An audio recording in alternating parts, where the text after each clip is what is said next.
We're here in conversation today with Mr. Vikram Kamat, who many of you will know as a successful entrepreneur, hotelier, restaurateur, and now successful author. Author of 8 books, in fact, on a very difficult subject for many of us, sales.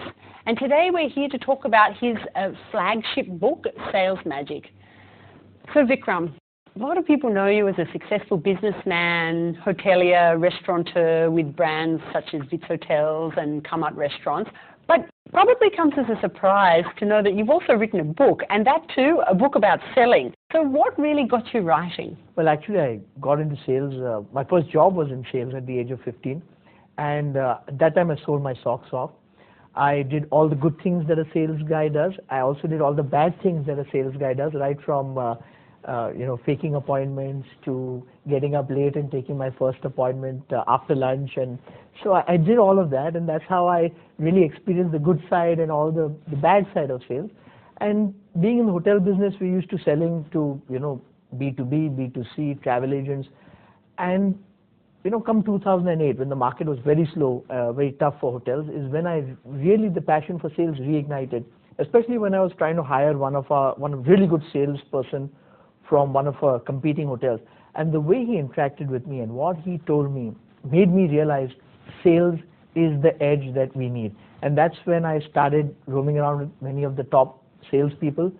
What I saw from them and what I learned from them made me realize that I need to go out with other industry top salespeople, because if I could get that edge of what other industries are doing into our business, then I'd obviously have the edge. And then I started calling up all my friends and going out with their salespeople, and Sales Magic is really about that journey and what I learned on that journey with all these salespeople. Because it's a science, really, isn't it? And business is all about sales and getting the money in. So it really applies to business as a whole, and it's really about selling anything. Absolutely, because as I said, it's a culmination of all the experiences of all the different businesses that I've experienced. And if you were to go with these top salespeople and ask them what they're doing differently, they could not tell you. So Sales Magic is really about all of these different businesses and what they salespeople do differently. And if you were to ask these salespeople what they do differently compared to others, they wouldn't know. Some of them, I would dare to say all of them, don't know what they do differently.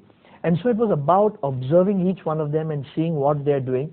And that's the techniques that I got so much in love with. And the basic principle is how to get people to buy rather than be sold, because people want to buy and not be sold to. I think for me, like reading the book, that was one thing that really hit home to me. The analogy that you drew on going and visiting the doctor and how that correlates to sales, and that just clicked something in my mind and changed the game for me. And the Socratic questioning. Just tell us a little bit about that. I think this is an example that everybody relates to. Everybody's been to a doctor and seen how well they question, and you really open up very well to a doctor and openly tell them your pains and your problems, and that comes from good diagnosis. And good sales is all about good diagnosis, because then you can prescribe the ideal solution. So in sales, very often we think sales is about talking, whereas actually sales is about listening. So I think that's where doctors do such a fantastic job. So the art of getting to a diagnosis through questioning is something you refer to in the book as Socratic questioning. Explain that in detail, because that is really fascinating. Firstly, Socrates. The question is, who is Socrates? And Socrates was an ancient philosopher who lived more than 3,000 years ago. And he came up with something which seems quite obvious to us now, which is people don't like other people's ideas. Everybody loves their own ideas. And in selling, if you can get the other person to know that that's his idea or his solution, then they're so much more easily going to accept it. And that's what Socratic selling is all about. And we see it all the time in great movies, especially the lawyer films. Lawyers and doctors use a lot of Socratic questioning.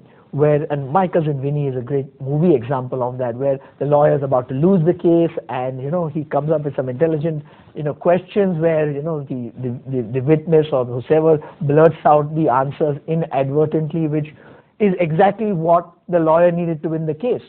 And that's what selling is about. Imagine if every prospect of yours told you how to sell to them rather than you having to force sell something to them, how easy would everybody's life be? Oh, absolutely. It's it makes it much easier to sell to people.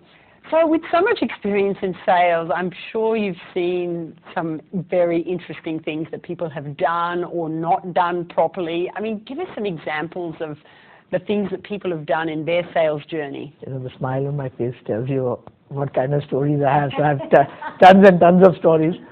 Let me tell you one, you know, which will show something really to the point. So I'm tagging along with this sales guy, and we go to this pretty big company who sells, you know, has a committee you have to, you know, present your idea to, and both of us go in and we see this committee sitting on the other side of the table. There are about 5 people, and the head of the committee is one, you know, maybe 45, 50-year-old gentleman. And we enter and we sit down, and the guy is a little bit trying to show, you know, he's a strong guy, and says, "Oh, so tell us, what can you do for us?" And this guy gives him a very interesting look, takes a long pause, and says, "I don't know." And the whole committee is absolutely flabbergasted. What are they supposed to answer? And this old man, who perhaps his ego was a little hurt, says, "What do you mean you don't know? You've come for this meeting and you don't know. How are you going to help us if you don't know what you're going to do for us?" So this guy says, "Sir, how can I tell you the ideal solution if I don't know what your problems are?" You know, they just felt so embarrassed about being so aggressive for no reason. And that's a really good technique. I've called it the beginner's technique, where you be a beginner and do a good diagnosis. And the sale became so easy. They just answered every question after that, and he didn't have to do much to sell. So I myself was not sure why he said I don't know, but in hindsight I realized you have to keep an open mind and not try and talk too much and really listen, because then you can tell the ideal solution. I think that's a trap we've all fallen into, where you want to talk about yourself, your product, your business, and you gush in, and it's a disaster. That's the beginning of the end. Yeah. Give us another example. What's another story that you've got? Well, now let me tell you a little bit more cheeky one. So I was with this sales, you know, woman, if you can say, a sales girl or saleswoman, and we're going on, and she was very, very smart, by the way. So we go for the sales call, and she was in a business which was slightly commoditized business. She was in the premium end. Her product was in the premium end, and they were about 15-20%, you know, pricier than others. And she used to get questions on price a lot. You know, why are you more expensive than everybody else? And she had a really intelligent way of overcoming this. So she would, once most of the things were solved and people would say, "Oh, you know, yours is more expensive than others," she would say, "Sir, let me ask you a simple question. Why do you think we are 20% more than our competition?" And then any buyer would normally say, "You know, I don't know." And then she'd say, No, sir, take a guess. Take the wildest guess. Why do you think we're 20% more?" And the person would say something like, "I don't know, maybe because, you know, your product is more premium, or because your after-sales service is better, or because you have a strong reputation." And no matter what that person would say, this woman would say, "Absolutely, sir, you're absolutely right. And that's why we're 20%, and that's why you should do business with us." And believe it or not, 90 to 95% of the time, people would be happy because she was making them answer how to sell to them. So that's a really, that was some eye-opener for me. Oh, that is brilliant. I'm going to use that one for sure next time when I'm out selling, for sure. And you should, you absolutely should, because there's nothing wrong with it. I think every salesperson should be selling what is in best interest of their, you know, client or customer. If it helps them solve their pain, problem, or need, then we should do everything that's ethically correct to help them make the right decision. After all, who wants to make a bad buying decision? Yeah, I'm sure there are a lot of people watching this, you know, right now going, "Well, this is all very well and good, but, you know, my business is different. My product is different. My service is different. This doesn't apply to me." What have you got to say to those people? I think anybody that thinks that my business is different or my product is different, or this is fine for somebody else but not for me, it's a classic case of having a closed mind. You have to have an open mind to accept new things, to understand why others are getting ahead and you're getting left behind. Let me give you a perfect example for this. Henry Ford. I'm sure you've heard of Henry Ford, correct? The father of the mass production automobile. But many people don't know that Henry Ford also gave something even more important to the world of business, and that was when he was trying to sell the automobile across America, which is huge. He obviously didn't have a network like others, so that's when he devised the dealer distributor network, which is he would sell the cars to his dealers in a local area, and then they would sell onward to the people of the locality. And I'm sure that a lot of people at that time said this dealer distributor network, well, that's fine for the auto industry, but it won't work for us. But the fact is, it does. Yeah, that's such a brilliant example. Really, really strong. You know, I can give you one more example. Somebody saw an ATM. The whole drive-through business that started, somebody saw somebody taking money out from an ATM and realized, hey, if people want to take the money conveniently, what if I could give them their food conveniently? And that's the genesis of the whole fast food drive-through industry. So you could really take something from any one segment and really apply those same principles to the other, and sales magic can help any business. So Vikram, I mean, as a businesswoman myself, I know what it's like when, difficult things can get, when cash flow is tight, you've got bills to pay, salaries to pay, and sales just isn't working. And that's when it's all about your mental state, and you really start to get desperate, don't you? Yes, sales is the cause and the solution to most business problems. Sales is the only department which is getting money in.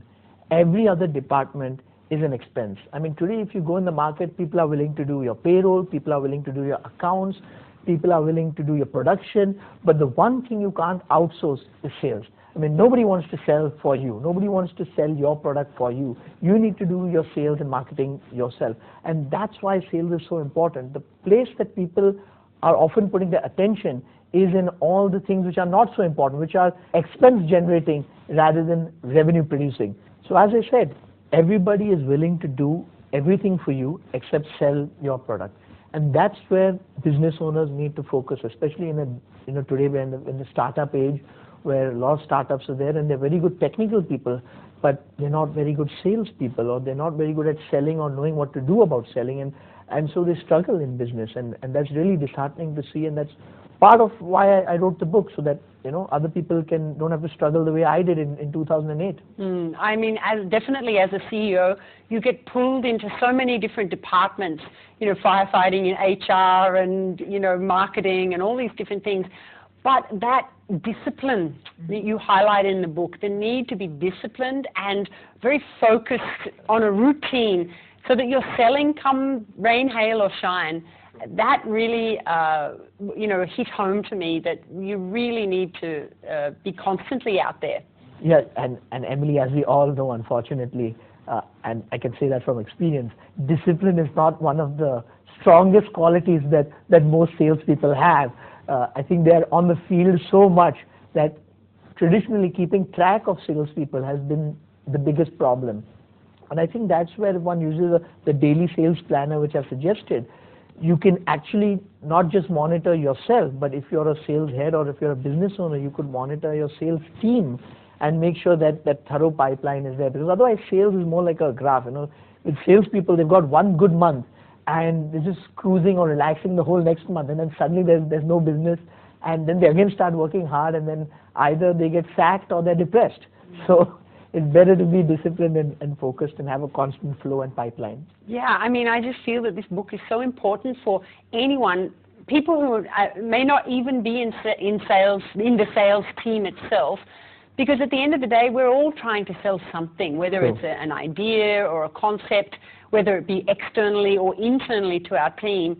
This book is a must for everyone. And I can see from the condition of your book, you've been referring to it quite a bit, so that's good. One of the big problems is that we all want to sell and we want people to buy our product, but at the end of the day, many of us have a fear about money. What's been your experience? Oh, this point personally hits home with me, because when I saw how confident these salespeople were, the top salespeople were about talking about money, amounts, figures. It made me realize that's a shortcoming that I had myself. And a lot of us and I studied a lot on this, and I realized that a lot of us, especially in the Indian context, because from a young age, when we're small, we're not allowed to talk about money. It's a bad thing to ask how much somebody earns. It's, when people are talking about money, when adults are talking about money, kids are, told to go somewhere else. So money becomes a taboo subject. And in sales, it's all about the money. I mean, if you're giving your product away and you're not recovering the money, I think that's called free sampling. It's not called sales. Sales is about getting the money.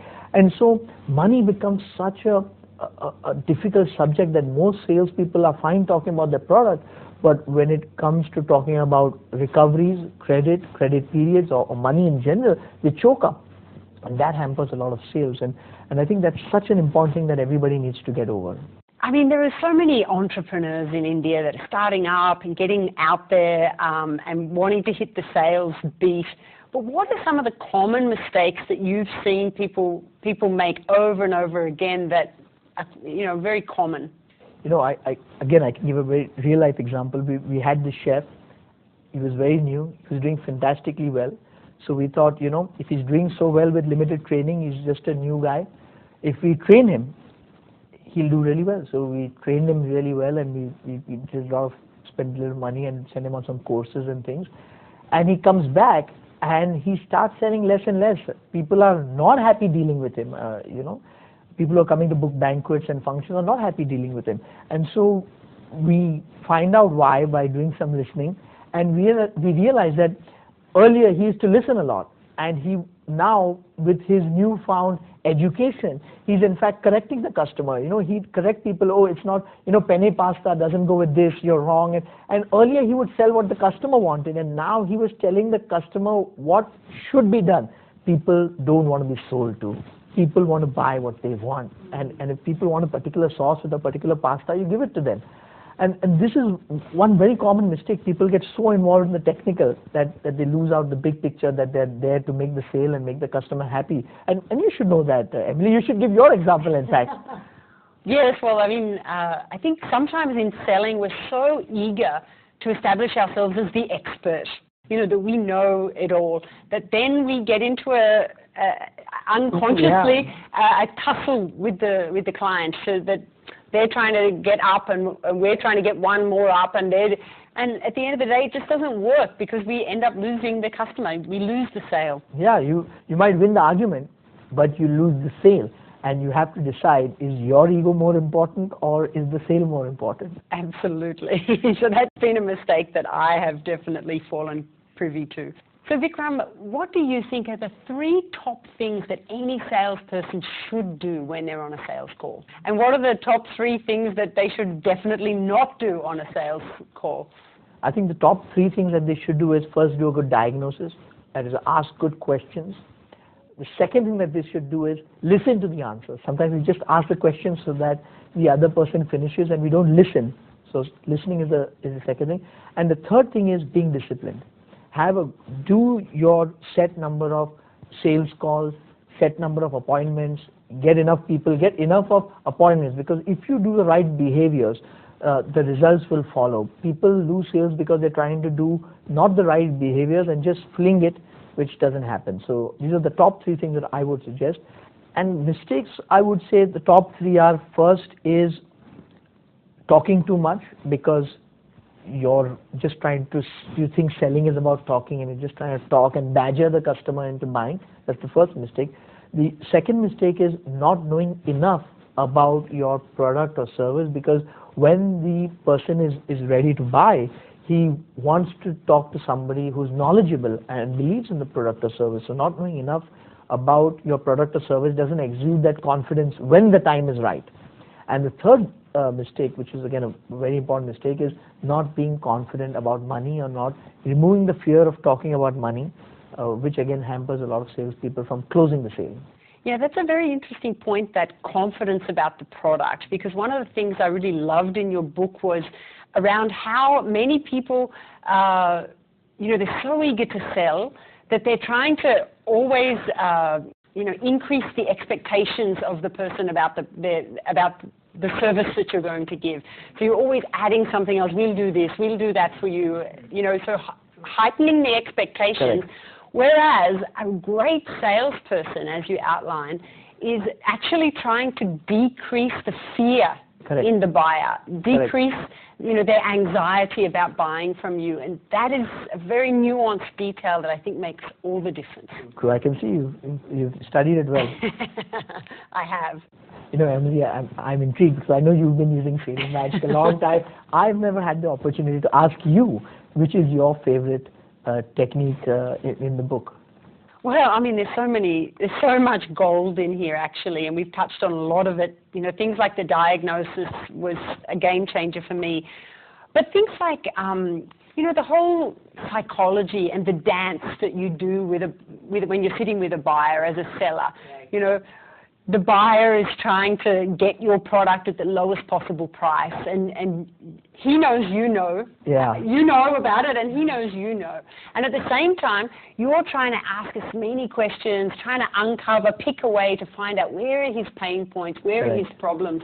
So it's this constant sort of dance, and understanding that dance before you go in actually helps you prepare so that you can ask better questions, be more effective, and at the end of the day, close the deal, I think a lot of people get frustrated with that. When the dance starts, they kind of feel that it would be quick and easy, but no, it's a dance, and you need to be good at dancing with the buyer and handle him well. Other things that you touched on, things like just the confidence that you need to have, not only within yourself, the company, your product, confidence around money and things like that, but that confidence also comes from consistent preparation and like hard work preparation, things like really preparing your list of questions and having them framed in the right way so that they just roll off the tongue. It all becomes natural in a situation, and you really can develop a rapport, with someone else. And that's another key thing in the book, how to engage and build a connection so that the person likes you, that before you even start, questioning and selling, they already like you. They want to give you the business. Yes. So because I think in any day and age, the customer has a choice of who to do business with, and given a choice of who to do business with, they always want to do it with people they like and have that rapport with. So you're right. I think that can make all the difference. Sometimes at the same price, if he can get somebody who he favors because he likes them, then they're going to get the same. Yeah, and of course all this is subconscious. But I've had so many people come try to sell to me, and you can see that it doesn't come natural to them. This rapport building is a little forced. It's a little unnatural. True. And it sets you off on the wrong foot straight away. So, but yeah, there's so much gold in here. It's really your right-hand manual when you're out selling, and it's a must for everyone. Great. So, I came across this copy by chance, many months ago, but where can people at home get their hands on this magic book? Because, it really will change their life and change their selling. So it's available online on all the bookstores, and you can just Google Sales Magic. So whether you're just starting out on your business or sales journey, or you've been doing this for 20 years, pick up your copy today. There's something in this for everyone. Vikram, kamat, it's been a pleasure. Thank you for coming today. Thank you.